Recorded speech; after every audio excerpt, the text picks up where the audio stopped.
saudando todo mundo aí, dizer que é uma alegria da gente reunido, né?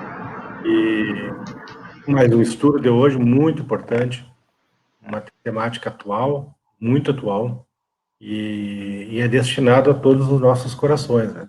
A questão que vamos ver hoje do livro Consolador.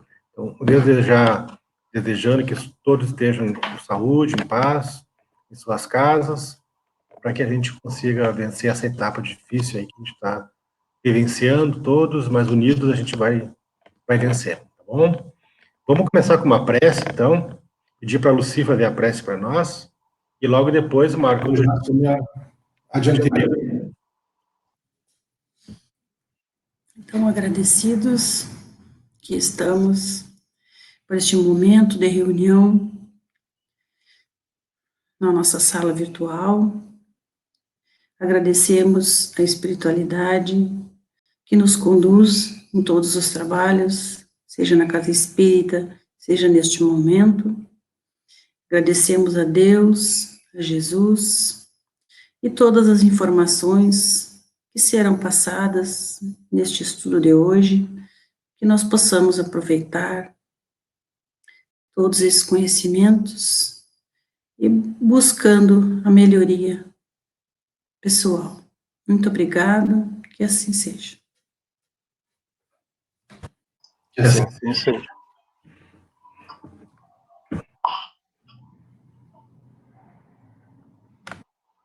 Tá, então, eu vou dar início aqui, tá, pessoal? Sempre que tiver alguma consideração, alguma contribuição, podem me chamar aí, tá? Que eu não vou estar com o Jitsi aberto, eu vou estar com o PowerPoint aberto na minha frente, mas é só falar aí que eu interrompo, tá? Começar aqui, então, compartilhando a apresentação com vocês.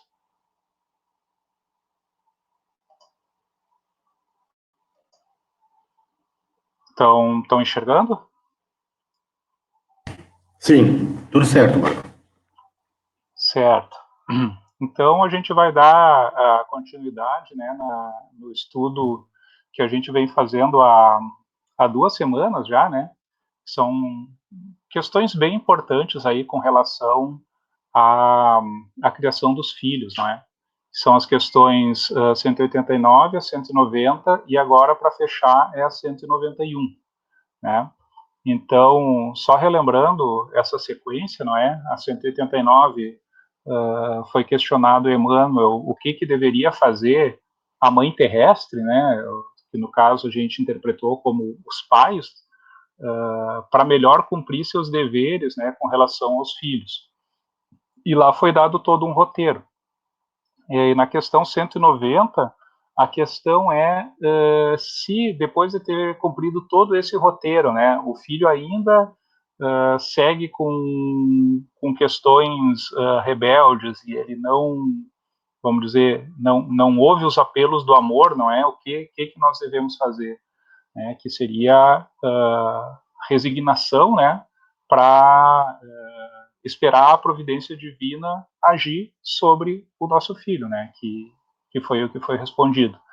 E agora a questão 191, ela faz uma continuidade, não é, dessa sequência, onde se pergunta para Emmanuel, então, como poderão os pais despertar no íntimo do filho rebelde as noções sagradas do dever e das obrigações para com Deus Todo-Poderoso de quem somos filhos? Não é? Então, como que os pais podem despertar no íntimo do filho, né, essas noções? E Emmanuel responde, então, que depois de esgotar todos os recursos a bem dos filhos, e depois da prática sincera de todos os processos amorosos e enérgicos pela sua formação espiritual, sem êxito algum, é preciso que os pais estimem nesses filhos adultos que não lhes apreenderam a palavra e a exemplificação, os irmãos indiferentes ou endurecidos de sua alma, comparsas do passado delituoso, que é necessário entregar a Deus, de modo que sejam naturalmente trabalhados pelos processos tristes e violentos da educação do mundo. Tá? Então, essa aqui é a primeira parte da resposta, mas aqui já aparece um trecho que eu trouxe na última questão, não é? Não sei se vocês estão lembrados, que era desse livro Vereda Familiar, né, de Raul Teixeira, onde ele comenta que esses filhos rebeldes, não é, são comparsas de um passado delituoso. Justamente aqui ele traz toda essa explicação, não é? E daí, completando ainda essa questão, Emmanuel ainda diz que a dor tem possibilidades desconhecidas para penetrar os espíritos, onde a linfa do amor não conseguiu brotar, não obstante o serviço inestimável do afeto paternal humano. Tá? Então, é aquela questão, não é? A gente sempre tenta o aprendizado através do amor, mas em não funcionando, não é? A dor acaba tomando as rédeas, não é, desse ensinamento. Eis a razão pela qual, em certas circunstâncias da vida, faz-se mistério que os pais estejam revestidos de suprema resignação, reconhecendo no sofrimento que persegue os filhos a manifestação de uma bondade superior, cujo buril oculto, constituído por sofrimentos, remodela e aperfeiçoa com vistas ao futuro espiritual. Tá? Então, essa é a resposta de Emmanuel, não é? Ela é quase como como é que eu vou dizer, uma reafirmação da resposta que ele deu na questão anterior, não é? Ou seja, os pais precisam estar resignados, precisam entender que a lei de ação e reação, ela vale para todos, não é? Inclusive para os seus próprios filhos. Tá? Algum comentário, pessoal, com relação a essa resposta? Eu queria fazer um comentário, Marco, voltando ali no primeiro parágrafo, né? Eu queria discutir em grupo e ouvir também de quem quiser fazer algum comentário a respeito, que ali ele fala na resposta, depois de esgotar todos os recursos, bem dos filhos, tá? Quais são os recursos que a gente coloca a favor dos filhos? Né? Uma boa educação, um lar bem estruturado, né? Condições dignas de aprendizado, né? E todos os recursos amorosos e enérgicos da sua formação espiritual. A grande questão é, o Marco comentou a dor como correção, né? E da nossa consciência de que microfonia de alguém, de quem será? O microfone da Lucita está desligado aqui. Voltando, então, ao comentário, né, e a gente sabe que todos nós estamos envolvidos em coisas do passado, né, somos comparsas de outras vidas, né. A questão é saber quais são os recursos que a gente tem que colocar bem dos filhos. Esse é o ponto número 1. E outra, né, quais são os processos amorosos e quais são os processos enérgicos que se deve colocar para os filhos. Então, antes da gente admitir que a dor vai corrigir um filho adulto pelos seus equívocos, primeiro nós temos que esgotar em nós, através da consciência tranquila e do conhecimento, da busca do conhecimento, se nós fizemos tudo o que ele fala aqui. Então, será que a gente coloca um lar, né? Casa é diferente de lar, nós já vimos isso antes. Será que a gente coloca tudo que a gente pode colocar de recurso aos filhos? Isso é uma pergunta, né? E o segundo ponto, né? Quais são os processos amorosos? E quais são os enérgicos? Né? Porque o que a gente vê muito hoje, né? Passar a mão em cima, né? Os amigos levaram, a gente tira a nossa condição de protagonista e de responsável e coloca isso para a sociedade, para as drogas, para um monte de coisa, né? Mas se esquece que a gente é responsável. Então, quando eu vejo um menino, um adolescente, e a Dil pode me ajudar nisso, né, como causa, quando eu fui lá na instituição onde a Dil trabalha, os menores lá, a senhora lá, a diretora, colega da Dil, me disse que 90% deles não tiveram pai, né, outros tantos não tiveram mãe, não tiveram uma estrutura, né? Então a gente tem que trazer isso para dentro do lar. Eu vejo a desestruturação familiar, eu vejo a ausência de lar, né, como uma das grandes causas, né, dos processos. Então eu acho que o grande chamado que Emmanuel faz aqui é para que a gente assuma o protagonismo de pai e mãe. Na questão anterior, ele direcionava o sentimento maternal, né, que é homem, mulher, avô, avó, enfim, quem cuida da criança. Mas aqui há uma questão individual e que a gente não pode se eximir. Eu queria ouvir um comentário teu, Gio, a respeito disso. Pode falar um pouquinho para nós aí, como profissional e pela tua vivência lá. Essa questão ela está intrinsecamente ligada aos problemas que tu enfrenta no teu dia a dia lá. Sim, sim. É bem isso que tu falou, né, 90% deles não tem pai ou não conheceram. A maioria teve muitos padrastos, né? E a maioria desses padrastos fizeram atrocidades com eles. Então, é uma vida muito sofrida em questão também do abandono, né? Porque aquilo, os pais, eu não sei, eu sempre pergunto, né? E o teu pai, tua mãe, né? A gente sempre conversa. Ah, minha mãe não me segurava. Minha mãe não me controlava, ela não me mandava, eu me governava. Então, os pais não têm controle. Eles fogem do controle, até porque os pais também precisam de ajuda, né? Muitas vezes os pais estão na mesma situação que eles e muitas, talvez 99%, das vezes são os pais que colocam eles nessa situação. Eu costumo dizer que eles são fruto do meio, porque eles são criados dentro de um presídio, visitando ou o tio, ou o irmão, ou o primo, ou o pai, às vezes, que tem pai, né? E aquela realidade é comum, é normal para eles. Assim como a nossa realidade é trabalhar, né, ir atrás do sustento e criar os filhos, né, da melhor maneira possível, a realidade deles é essa. Então, eles são fruto do meio, eles crescem naquele meio e acabam sendo aquilo que eles vivenciam, mas 90% é abandono mesmo, e é muito sofrimento, é uma vida assim de muito sofrimento mesmo.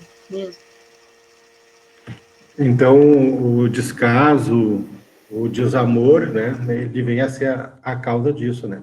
E a ausência de lar. Então, eu queria, Marco, fazer essa vírgula aqui, porque eu acho que é muito importante a gente pensar isso, né? Antes da gente analisar a dor, né, e compreender que a dor vai ser, sim, o corretivo para eles, tem que ver se essa dor que vai atingir eles não vai atingir a nossa consciência também.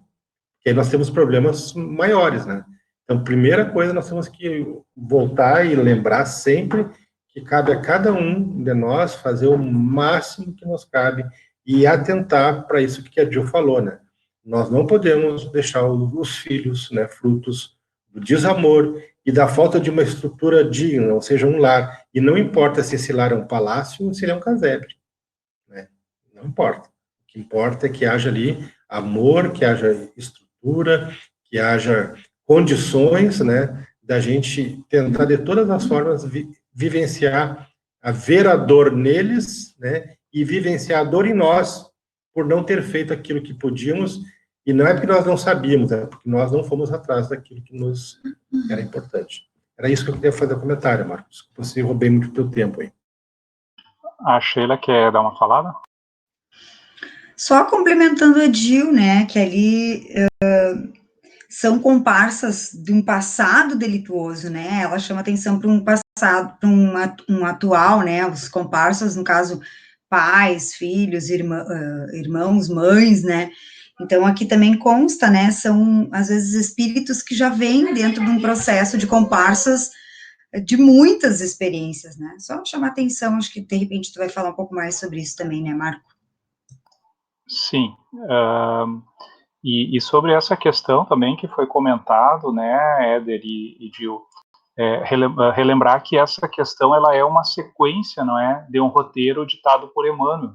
Então, ele colocou lá na 189, não é, toda essa dedicação e o amor, né, que os pais devem ter para com os filhos, não é?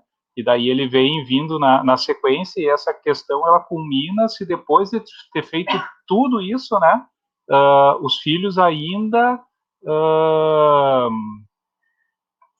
estão rebeldes, não é? E como que a gente pode fazer para despertar? E a resposta de Emmanuel é que o que tem que fazer é se resignar, não é? Se resignar e esperar a ação da providência divina, não é? Mas isso depois de ter despendido todos os esforços, não é? Que ele coloca ali na 189, que é, vamos dizer, o começo dessa sequência, não é? E para continuar comentando essa questão aqui, pessoal, eu trouxe um texto lá do capítulo 14, Honrai a vosso pai e vossa mãe. Esse texto ele faz parte do comentário de Santo Agostinho, não é? Nesse capítulo, esse comentário que ele é tão importante, não é? Aquele mesmo comentário que ele traz aquela questão de que aos pais será perguntado, não é? O que fizestes dos filhos que te confiei, não é? Então, ainda nesse mesmo texto, ele traz essa passagem que tem a ver com essa resposta de Emmanuel, não é? Então, ele diz o seguinte, que quando os pais hão feito tudo o que devem pelo adiantamento moral de seus filhos, se não alcançam êxito, não têm que se inculpar a si mesmos e podem conservar tranquila a consciência. A amargura muito natural que então lhes advém da improdutividade desses esforços, Deus reserva grande e imensa consolação, na certeza de que se trata apenas de um retardamento que concedido lhes será concluir noutra existência a obra agora começada e que um dia o filho ingrato os recompensará com seu amor. As provas rudes, ouvi-me bem, são quase sempre indício de um fim de sofrimento e de um aperfeiçoamento do espírito, quando aceitas com o pensamento em Deus. É um momento supremo no qual, sobretudo, cumpre ao espírito não falir murmurando, se não quiser perder o fruto de tais provas e ter de recomeçar. Em vez de vos queixardes, agradecei a Deus o ensejo que vos proporciona de vencerdes, a fim de vos deferir o prêmio da vitória. Então, saindo do turbilhão do mundo terrestre, quando entrardes no mundo dos espíritos, sereis aí aclamados como o soldado que sai triunfante da refrega. Então, concorda totalmente com essa resposta de Emmanuel, não é? Que nós temos que fazer tudo, né? Tudo que está no nosso alcance, não é? Tanto através do amor quanto através de atos muitas vezes enérgicos, não é? Mas se mesmo assim a gente não alcançar êxito, não é? É uma questão difícil tu dizer para um pai, para uma mãe, que a sua consciência tem que estar tranquila vendo aquele filho cair, não é? Cair muitas vezes em sofrimento muito grande, não é? Mas o que Santo Agostinho traz é que eles podem conservar a tranquila consciência, não é? Que o início do sofrimento, muitas vezes, é o começo do aperfeiçoamento do espírito, não é? Então, é justamente esse comentário aí que Santo Agostinho traz a respeito dessa questão, né? Eu queria saber se tem algum comentário aqui, senão eu queria compartilhar um vídeo com vocês também.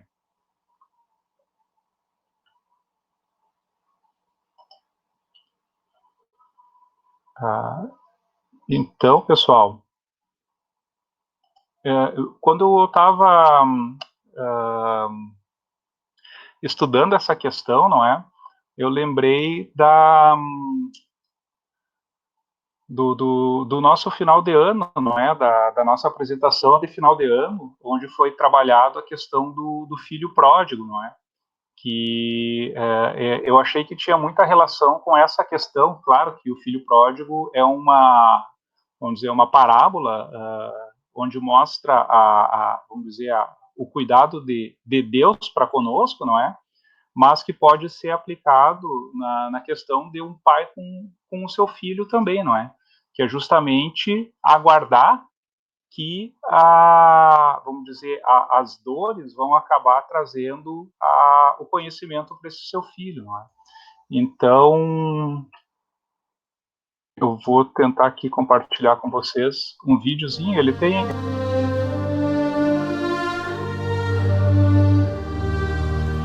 Um certo homem tinha 2 filhos. E o mais moço deles disse ao pai: Pai, dá-me a parte dos bens que me pertence. E ele repartiu por eles a fazenda.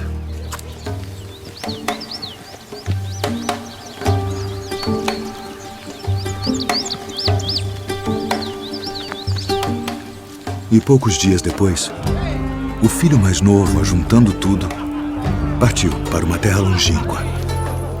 E ali desperdiçou seus bens, vivendo dissolutamente.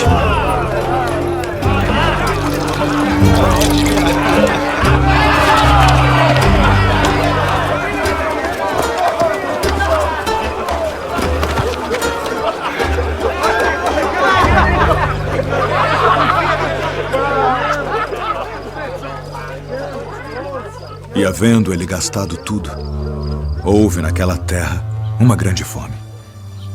E começou a padecer necessidades. E foi e chegou-se a um dos cidadãos daquela terra, o qual mandou para os seus campos a apacentar porcos. E desejava encher seu estômago com as bolotas que os porcos comiam. E ninguém lhe dava nada.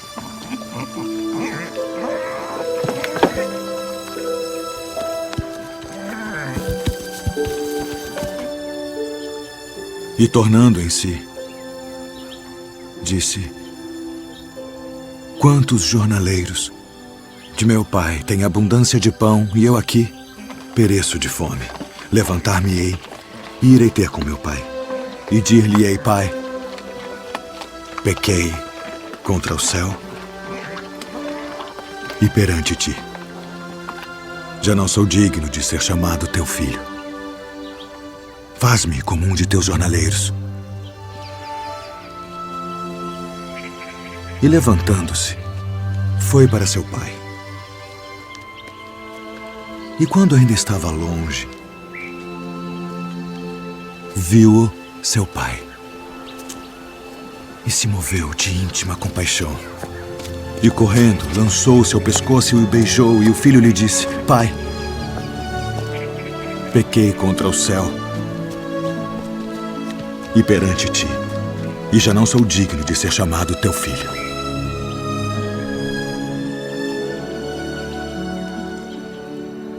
Mas o pai disse aos seus servos: Trazei depressa a melhor roupa, e vesti-lhe,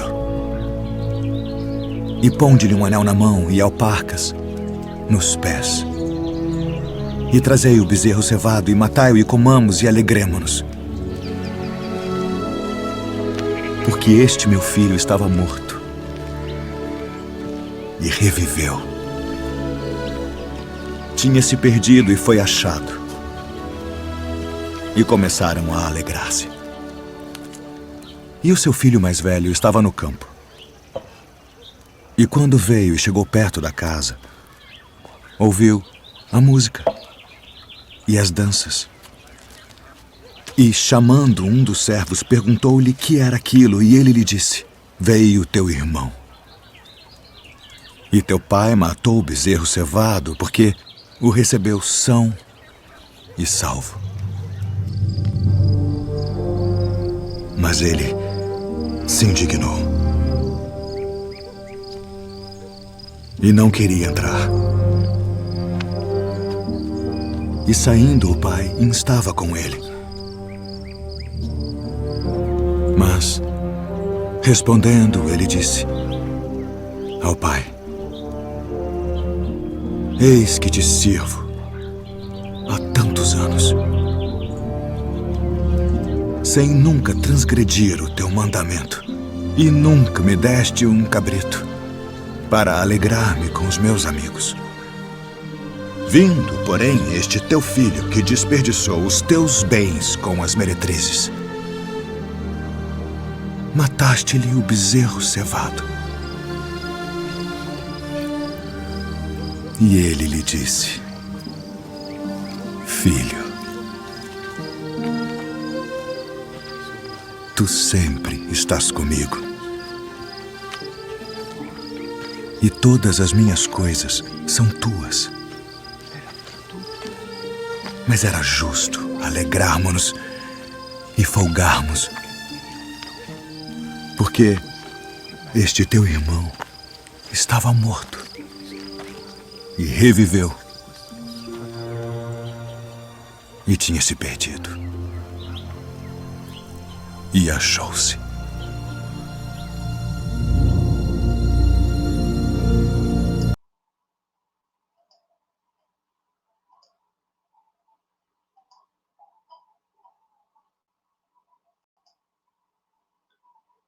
Então, pessoal, eu achei bem, vamos dizer, ilustrativa essa questão do filho pródigo, não é? E até comentar aí que quem não assistiu, né, a apresentação de final de ano do Boa Nova, com o tema Filho Pródigo, ela tá no YouTube, não é? Aí. Tá, pessoal, algum comentário ou podemos ir para a próxima questão? Vamos adiante, Marco. Vamos adiante. Perfeito. Passando agora, então, para a questão 192, tá? É uma questão agora já não está mais relacionada aos filhos, não é? A criação dos filhos, mas agora com relação a mentiras e verdades, não é? Então, nessa questão, se pergunta a Emmanuel se a mentira, se ela retarda o desenvolvimento do espírito, não é? Ou seja, uma mentira, qualquer que seja, não é? Se eu tenho esse ato de mentir, se eu vou estar, vamos dizer, acontecendo alguma falha, algum retardamento no meu desenvolvimento espiritual, não é? E aqui Emmanuel, ele é bem claro quando ele separa a mentira, os tipos de mentira que podem surgir, não é? Então ele diz o seguinte, que mentira não é o ato de guardar a verdade para o momento oportuno, porquanto essa atitude mental se justifica na própria lição do Senhor, que recomendava aos discípulos não atirarem a esmo a semente bendita dos seus ensinos de amor. A mentira é a ação capciosa que visa o proveito imediato de si mesmo, em detrimento dos interesses alheios em sua feição legítima e sagrada. E essa atitude mental da criatura é das que mais humilham a personalidade humana, retardando por todos os modos a evolução divina do espírito. Tá? Então, é colocado aqui dois casos específicos, não é? A mentira como sendo, vamos dizer, quando nós, na verdade, não revelamos a verdade, porque ela pode não ser proveitosa, ela pode não ser justificada, não é? Ou a mentira quando ela é uma ação em que eu estou visando o meu proveito próprio, não é?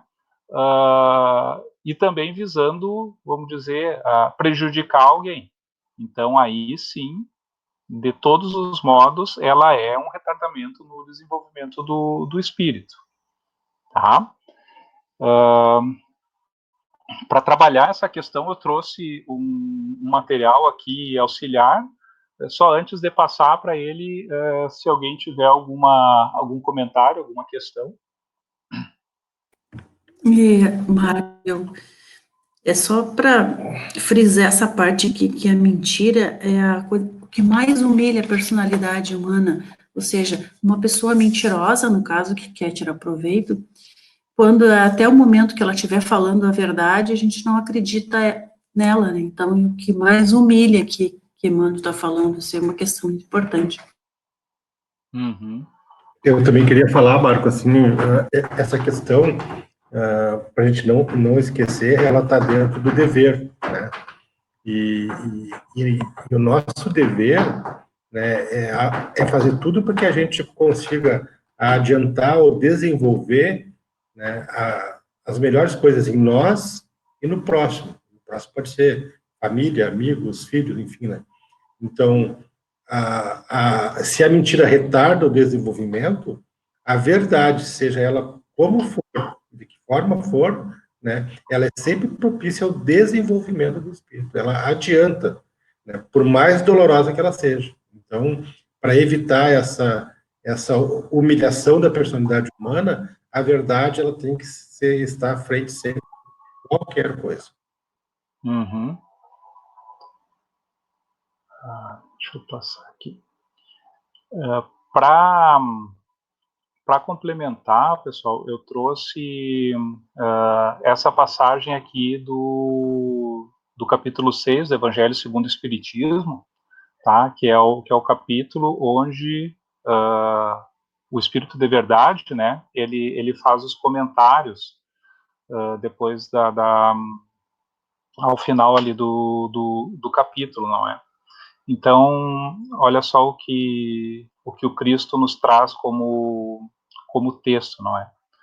Eu sou o grande médico das almas e venho trazer-vos o remédio que vos deve curar. Os fracos, os sofredores e os enfermos são os meus filhos prediletos, e eu venho salvá-los.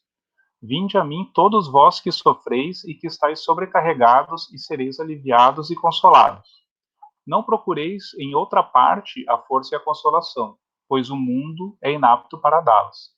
Deus vos faz um apelo supremo ao coração por meio do Espiritismo. Escutai-o, que a impiedade, a mentira, o erro, a incredulidade sejam extirpados de vossas almas doloridas. São monstros que sujam o mais puro do vosso sangue e que lhes causam chagas quase sempre mortais. Que no futuro, humildes e submissos ao Criador, pratiqueis sua luz divina. Amai e orai. Sede dóceis aos Espíritos do Senhor, invocai-o do fundo do coração, e ele vos enviará o seu Filho bem-amado para vos instruir e vos dizer essas boas palavras. Aqui estou, venho até vós porque me chamastes. Tá? Então, olha só nessa passagem a importância, não é, de se extirpar essas questões como impiedade, a mentira, não é? Jesus coloca como um dos males que deve ser, vamos dizer, retirado do nosso dia a dia, não é? E só para complementar essa questão, essa parte, eu gostaria de relembrar tudo aquilo que a gente já trabalhou aqui, não é? Nas últimas questões, a questão da nossa conexão direta com Deus, não é? Através do fluido cósmico universal. E todos os nossos pensamentos, os nossos atos, eles repercutem, não é? Numa vibração, numa vibração que a gente pode chamar de um estado de espírito, não é? Que vai acabar atraindo, vamos dizer, os iguais, não é? Aqueles que sintonizam com a gente, não é? E também que todos esses nossos atos, não é? Eles não ficam impunes, eles não ficam desapercebidos, não é? Todo o nosso pensamento, toda a nossa ação, ela é totalmente, vamos dizer, clara aos olhos de Deus, não é? Porque ele está em contato direto com a gente. Então, que a gente se dê conta, não é? Que a prática da mentira, ela acarreta uma determinada vibração, um determinado estado de espírito, não é? Que vai acabar definindo também a nossa vibração própria, não é? Algum comentário aqui, pessoal?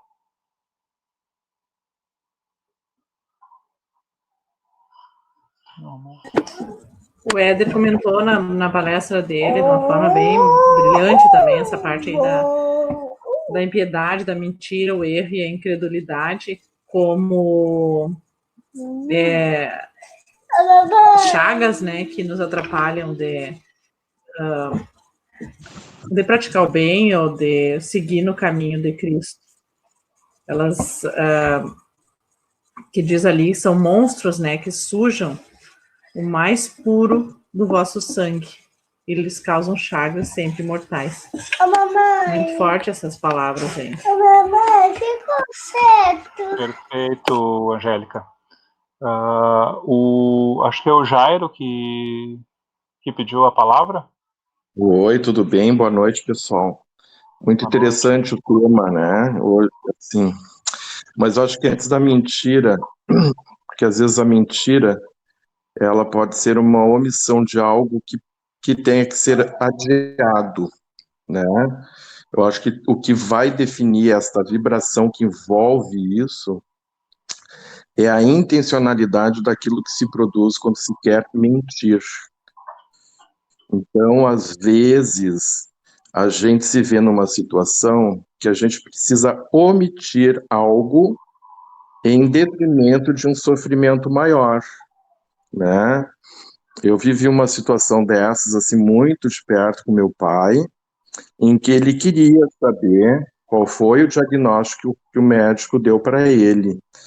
E realmente meu pai estava com câncer de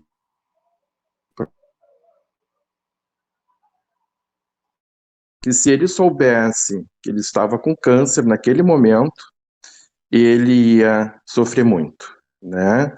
Então eu omiti, ou eu adiei a verdade, e no final do processo, meu pai veio a falecer, desencarnar, por uma pneumonia.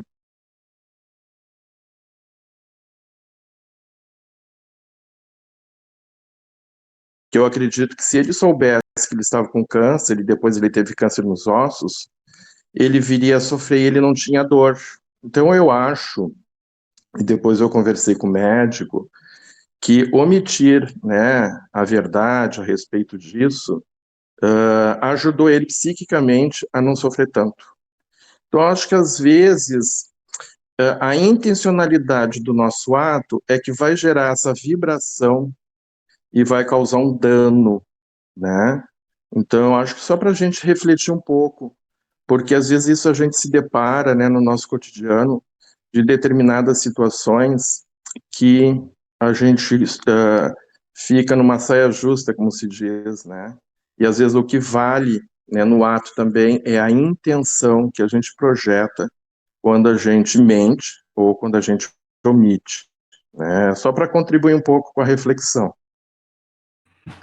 Eu quero fazer um comentário. Desculpa, Marco, não levantei a mão aqui.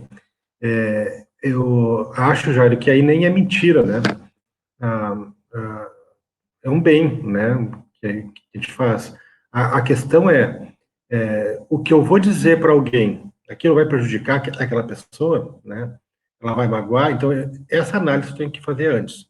A mentira, ela é um ato intencional, sim, seja de qualquer forma que o Marco falou ali, né, ela vai ser prejudicial. Neste caso, Jair, nem é mentira, né, é um adiar, né, a verdade para compor um quadro específico, né, então tu não estaria mentindo, né, estaria dando a ele uma condição mental, em função da fragilidade dele, né, de naquele momento a verdade ser destruidora, né?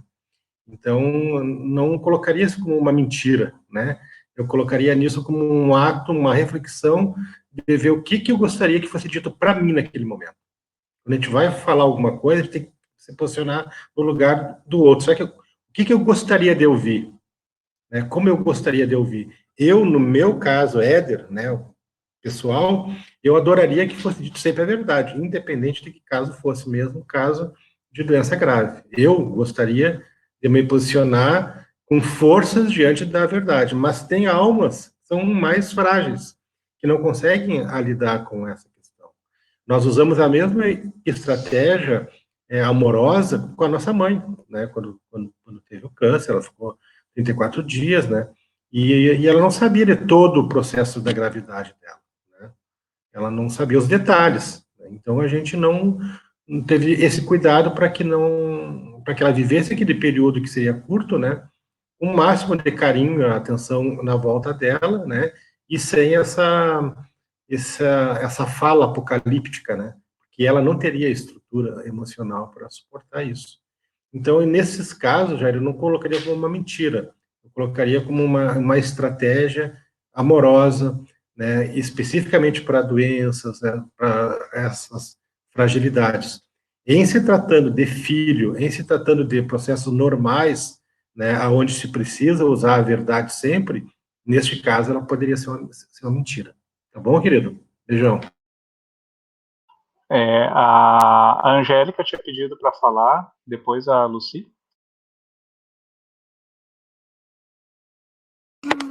Não, eu acho que era bem válido, Marco, para complementar essa fala do Éder aí, colocar novamente aquele slide onde tem a orientação do Emmanuel a respeito o que seria a mentira e a omissão da verdade para o momento oportuno. Eu acho que aquele slide ali, ele esclarece e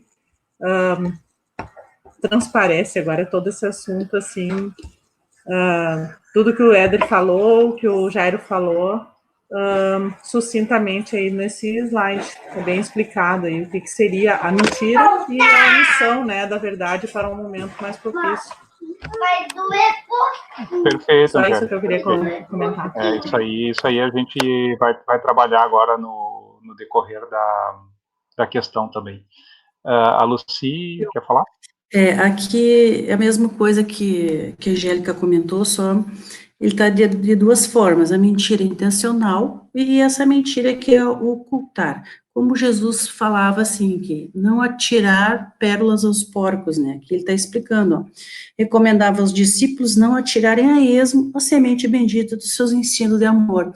Então, omitir a verdade para aquele que ainda não está preparado para entender, né? Então, esse é o sentido de não atirar pérolas aos porcos. E aquilo que a gente já também, vários estudos a gente falou das 99 ovelhinhas, né? São 100 ovelhas, se 99 querem estudar, querem aprender, e uma não quer, o que tu faz? Vai buscar aquela uma ou ensina para as 99, que depois qualquer uma das 99 vai poder ensinar aquela ovelha perdida. Não confundir com aquela parábola da ovelha perdida, né? É nesse sentido de que se a pessoa ainda não está no momento dela de aprender, deixa ela que no momento oportuno vai ser omitido por enquanto essa verdade e depois vai ser colocado para ela. É isso. Certo, obrigado, Lucy. Tem mais uma mãozinha levantada aqui, mas não tem câmera e não tem nome. A Luziane. É a Luziane, Marco, a Luzi. Oi, Luzi, fale.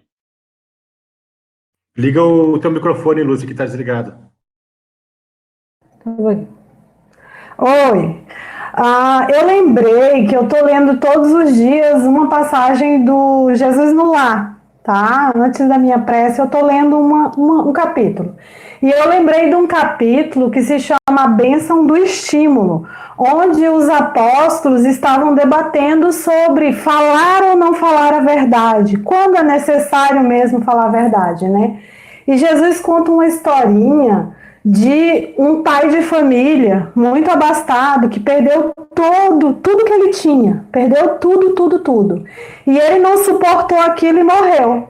E aí a matriarca, né, se viu com os filhos jovens, sem nada, e aí aqueles filhos ao redor de uma mesa, muito chorosos, muito tristes. Ela levantou, foi lá dentro, pegou um cofre e disse para os filhos: meus filhos, nós não ficamos sem nada. O pai de vocês deixou uma pequena fortuna aqui nesse cofre, mas nós não vamos utilizá-la. Nós vamos trabalhar, produzir, ganhar, né, do nosso suor cada dia, e vamos pagar as nossas dívidas. E assim eles fizeram, né? Eles se animaram, né? Porque não estavam tão na miséria assim, né? E resolveram arrendar um campo, começaram a plantar e se deram tão bem que pagaram todas as dívidas e voltaram a ter todo aquele dinheiro que eles tinham antes e limparam o nome do pai. Quando eles já estavam bem, a matriarca foi lá, pegou aquele cofrezinho e disse para eles: vou abrir hoje, né, esse cofre que o pai de vocês deixou, porque eu acho que chegou o momento.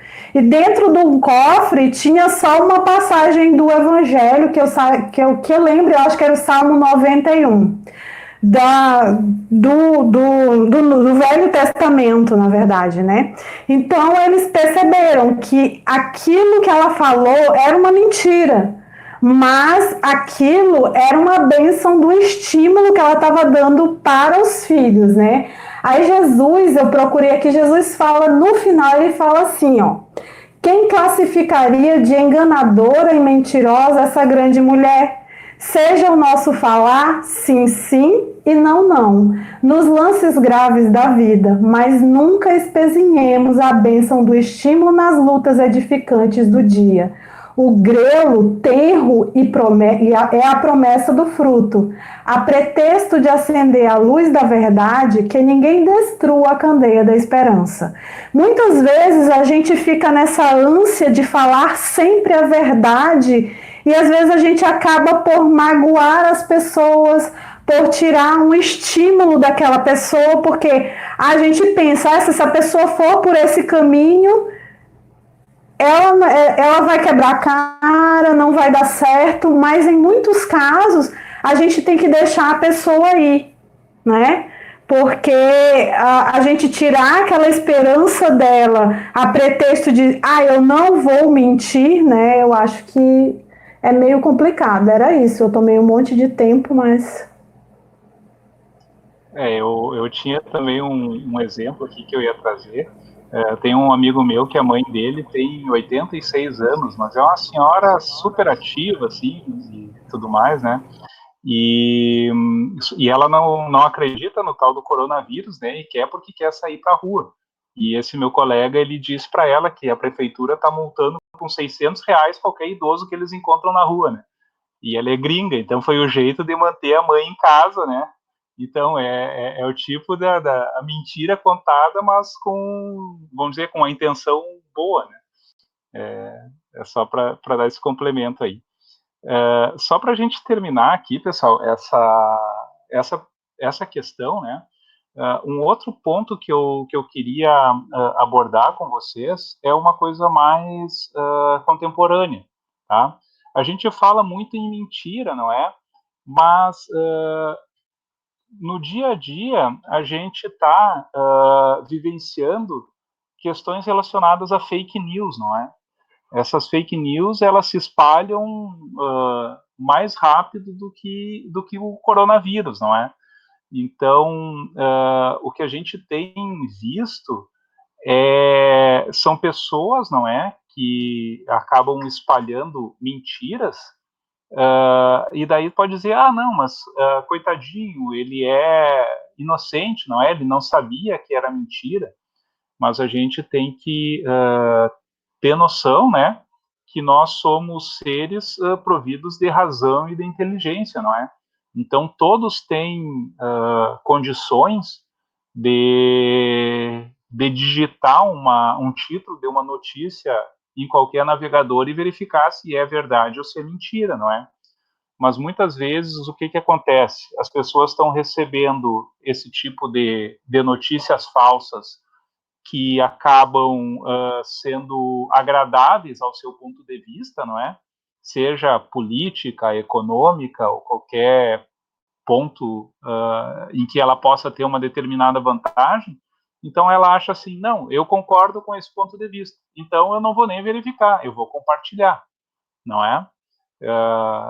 Eu logo que começou a questão do coronavírus, a gente foi visitar o meu pai, e daí eu tentando dizer para ele que era sério, que ele deveria ficar em casa, que tinha que se cuidar, e ele me disse assim, não, mas acabou de sair um estudo da Universidade de Stanford, daí fala um nome bonito de uma universidade, né, que beber água de 15 em 15 minutos não pega o coronavírus, não é? Porque daí ele vai lá para o trato, para o ácido estomacal e ele morre. Então, a questão não era isolamento social, era beber água de 15 em 15 minutos, não é? E quantas pessoas que leem esse tipo de notícia e acabam acreditando e espalhando, não é? Sem critério, não é? Sem ter, vamos dizer, sem usar a sua razão, a sua inteligência para verificar se é uma notícia falsa ou se é verdadeira, não é? Mas muitas vezes está, vamos dizer, compartilhando, sejam fake news de ódio, desse tipo, não é? Que não é muito diferente de uma mentira, não é? Que não é muito diferente desse estado de espírito em que tu, vamos dizer, usa da falsidade para, vamos dizer, falar mal de alguém ou tirar proveito de alguma coisa, não é? Então, essa é uma questão que ela está bem atual, não é? E que também a gente tem que levar em consideração, que também retarda, vamos dizer, como a mentira feita, vamos dizer, com má intenção, ela atrasa o nosso desenvolvimento espiritual. Uma fake news espalhada não deixa de ser uma mentira em que a gente está tendo essa ação, vamos dizer, essa ação ruim, não é? Esse estado de espírito aí que não é benéfico nunca. Não é? E a questão, pessoal, só para a gente complementar aqui, com relação à mentira, foi trazido também que muitas vezes, vamos dizer, uma mentira, ela não é, vamos dizer, um ato de maldade, mas sim um ato de caridade, não é? Então, eu trouxe uma frase de Chico, né? Acho que o primeiro que comentou foi o Jairo, não é? Que muitas vezes, então aqui essa frase eu pesquisei, é dele mesmo, e ele dizia que a verdade que fere é pior do que a mentira que consola, não é? Então, para a gente ter isso em consideração, não é?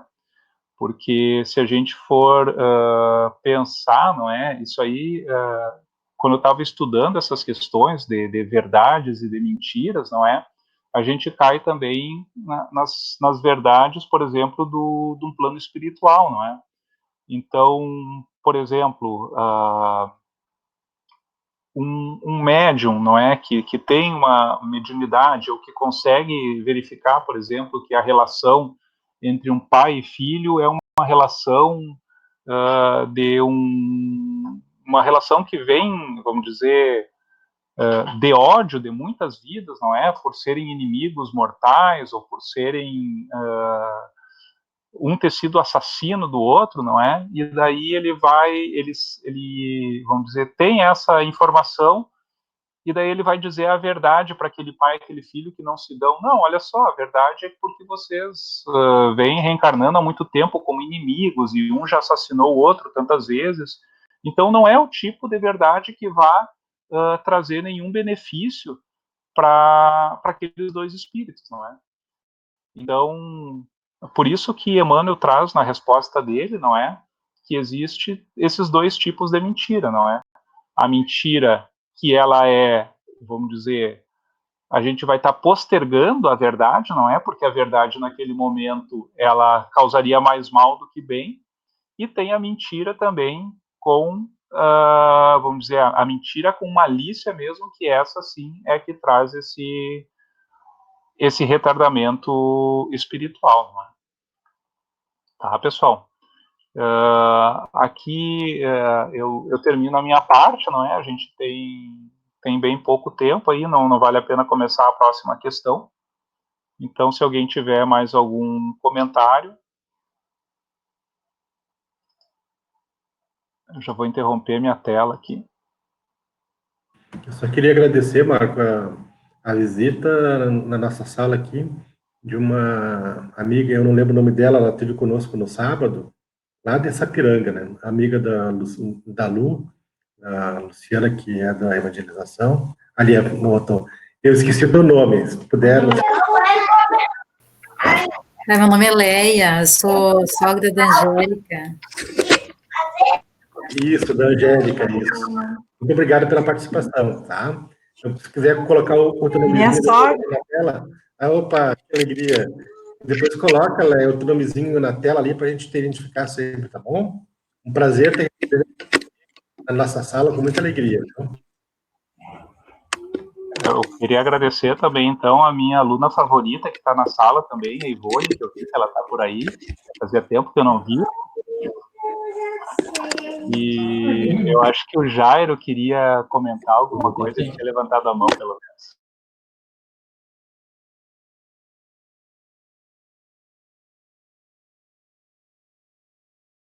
Oi, não, é só para lembrar que só fazer um pouco do comentário que você trouxe.